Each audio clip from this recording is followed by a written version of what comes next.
So the McCain camp is playing the association game for all it is worth, whatever it's worth. But inspecting the other guy's pals is a double-edged moose hunting sword. If your vice presidential nominee has spent years palling around with fringe Alaskans who are pushing to secede from the United States.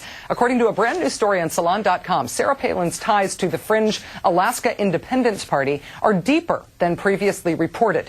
Want to know what the party's founder, Joe Vogler, was all about? Try these quotes.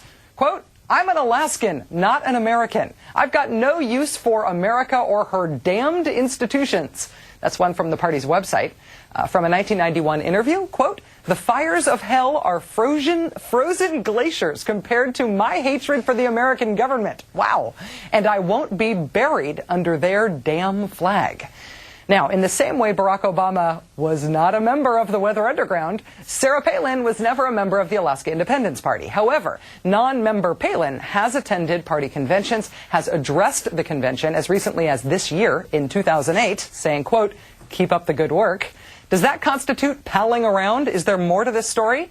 Joining us now is Max Blumenthal, a fellow at the Nation Institute. He has just reported and written a brand new story about Palin's connections to the Alaska Independence Party for Salon.com. Max, thanks for joining us. Yeah, great to be here. For people unfamiliar with Alaska politics, what's the Alaska Independence Party all about? Is there anything in the politics of the lower 48 to compare them to?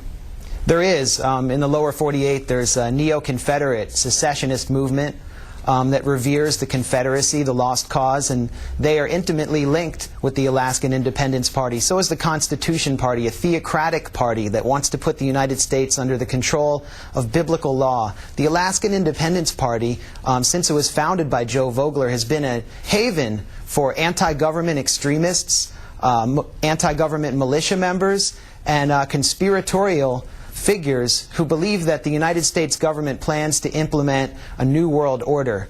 And when my co-author, the co-author of this article, Dave Neiwart, an investigative journalist who's been covering the anti-government militia movement since the 90s, when we took our separate trips to Alaska, when we interviewed the former head of the Alaskan Independence Party, Mark Kreisen, when we talked to the people who served on the city council with Sarah Palin, and talked to different people around the city of Wasilla, what we found is that Sarah Palin is far more intimately associated with the extreme right-wing fringe of Alaska than the media has acknowledged or than she is willing to acknowledge.